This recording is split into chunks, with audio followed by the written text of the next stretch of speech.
आपण भारतीय लोक स्वभावाने खूप गोड आहोत. आपल्याला सगळ्याच अर्थी जिभेवर साखर खूप आवडते. खाण्याविषयी बोलायचं तर सकाळच्या चहापासून ते प्रत्येक सण समारंभापर्यंत साखर ही आपल्या आयुष्याचा एक अविभाज्य भाग बनलेली आहे. पण आता हीच साखर भारत सरकारसाठी डोकेदुखी ठरू लागली आहे. कारण भारत सरकारने अचानक साखर निर्यातीवर बंदी घातली आहे. आणि या निर्णयानंतर फक्त भारतातच नाही तर संपूर्ण जगात खळबळ उडाली आहे. कारण भारत हा जगातला दुसऱ्या नंबरचा सर्वात मोठा शुगर प्रोड्युसर आणि एक्सपोर्टर देश आहे.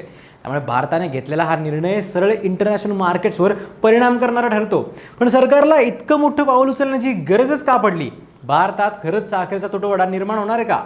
एल निनो, मान्सून, ऊस उत्पादन आणि जागतिक बाजार यांचा या सगळ्याशी नेमका काय संबंध आहे? आणि या निर्णयाचा थेट परिणाम तुमच्या घरातल्या साखरेच्या दरांवर होणार आहे का?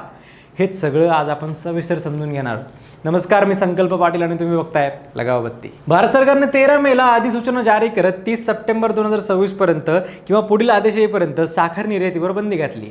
विशेष म्हणजे यावेळी सरकारने फक्त निर्बंध नाही तर सरळ प्रतिबंधात्मक भूमिका घेतली आहे. म्हणजे कच्ची साखर, पांढरी साखर आणि रिफाईंड साखर या तिन्ही प्रकारांच्या निर्यातीवर नियंत्रण आणण्यात आलं आहे. पण काही अपवाद सुद्धा ठेवण्यात आले. ज्या साखरेची एक्सपोर्टिंग प्रोसेस आधीच अंतिम टप्प्यात आहे, जसं की शिपिंग बिल तयार झाले, जहाज बंदरात आले किंवा साखर कस्टम विभागाकडे सुपूर्द झाली आहे, अशा मालाला काही अटींसह परवानगी दिली जाणार आहे.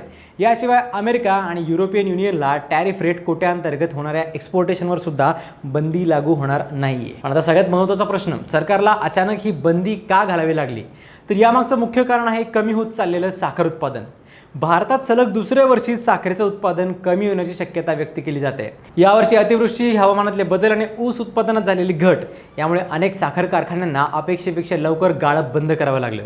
NFCSFच्या आकडेवारीनुसार देशातल्या 541 साखर कारखान्यांपैकी तब्बल 467 कारखाने मार्च अखेरपर्यंत बंद झाले होते. म्हणजे उत्पादनात मोठी घट झाल्याचं स्पष्ट दिसतंय. आता इथे एक गोष्ट समजून घ्यायला हवी की भारतात साखरेची मागणी प्रचंड मोठी आहे. घरगुती वापर, मिठाई उद्योग, बेवरेज उद्योग, बेकरी, औषधं, फूड प्रोसेसिंग सगळीकडेच साखरेचा वापर होतो. उद्योग संस्थांच्या अंदाजानुसार भारतात दरवर्षी जवळपास 28 ते 29 दशलक्ष टन साखरेची गरज असते. पण जर उत्पादनच कमी झालं आणि त्यातही मोठ्या प्रमाणावर साखर परदेशात पाठवली येईल तर देशांतर्गत तुटवडा निर्माण होऊ शकतो. आणि याच भीतीमुळे सरकारने निर्यात थांबवण्याचा निर्णय घेतला आहे. पण या निर्णयाचा फक्त भारतावर परिणाम होणार नाहीये तर संपूर्ण जगावर होणार आहे. कारण ब्राझीलनंतर भारत हा जगातला सर्वात मोठा साखर निर्यातदार देश आहे. भारतातून मोठ्या प्रमाणावर UAE, अफगाणिस्तान, आफ्रिका आणि आशियातल्या अनेक देशांना साखर पुरवली जाते. मागच्या काही महिन्यात भारताने लाखो टन साखर निर्यात केली होती. आता अचानक भारताने पुरवठा कमी केल्यामुळे जागतिक बाजारात साखरेच्या किमती वाढायला सुरुवात झालेली आहे. न्यूयॉर्क आणि लंडनमधल्या शुगर फ्युचर्समध्ये मोठी वाढ झाल्याचं पाहायला मिळालं. शुगर फ्युचर्स म्हणजे भविष्यात ठराविक किमतीत साखर खरेदी विक्री करण्याचा एक प्रकारचा करार. म्हणजेच भारताचा निर्णय थेट जागतिक बाजार हलवू शकतो इतका भारताचा प्रभाव आहे. आता इथे एल निनोचा मुद्दा खूप महत्त्वाचा ठरतो. हवामान तज्ज्ञांच्या मते यंदा एल निनो अजून जास्त मजबूत होऊ शकतो. आणि एल निनो म्हणजे भारतात कमजोर मान्सून, कमी पाऊस आणि शेतीवर परिणाम. ऊस हे पाण्यावर मोठ्या प्रमाणावर अवलंबून असलेलं पीक आहे. जर पाऊस कमी झाला तर पुढच्या हंगामात ऊस उत्पादन आणखी घटू शकतं. म्हणजे सरकार सध्या फक्त आजची परिस्थितीच बघत नाहीये तर पुढचा संभाव्य तुटवडा सुद्धा लक्षात घेऊन निर्णय घेत आहे.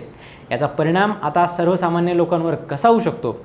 तर जर साखरेचा पुरवठा कमी झाला तर भविष्यात साखरेचे भाव वाढू शकतात. आणि फक्त साखरच नाही तर मिठाई, थंड पेय, बेकरी प्रोडक्ट्स, चॉकलेट्स आणि अनेक खाद्यपदार्थ महाग होऊ शकतात. कारण साखर ही फूड इंडस्ट्रीचा सर्वात मोठा बेसिक घटक आहे. त्यामुळे सरकार आधीच खबरदारी घेते जेणेकरून देशांतर्गत बाजारात भाव कंट्रोलमध्ये राहतील. पण दुसरीकडे या निर्णयामुळे साखर उद्योगाला सुद्धा मोठा फटका बसू शकतो. कारण निर्यातीमुळे साखर कारखान्यांना मोठा महसूल मिळतो. परदेशी बाजारात चांगले भाव मिळत असल्यामुळे उद्योगाला फायदा होत होता. आता निर्यात बंद झाल्यामुळे काही कारखान्यांवर आर्थिक दबाव वाढू शकतो. विशेषतः महाराष्ट्र, उत्तर प्रदेश आणि कर्नाटकसारख्या साखर उत्पादक राज्यांमध्ये याचा परिणाम दिसू शकतो. आणखी एक महत्त्वाची गोष्ट म्हणजे भारताचा हा निर्णय भूराजकीय परिस्थितीशी सुद्धा जोडला जातोय. सध्या जगभरात युद्धाची परिस्थिती, पुरवठा साखळीतले अडथळे आणि वाढती महागाई यामुळे अनेक देश अन्न सुरक्षेबाबत सावध झाले आहेत. त्यामुळे भारतसुद्धा अत्यावश्यक वस्तूंचा साठा सुरक्षित ठेवण्यावर भर देतोय.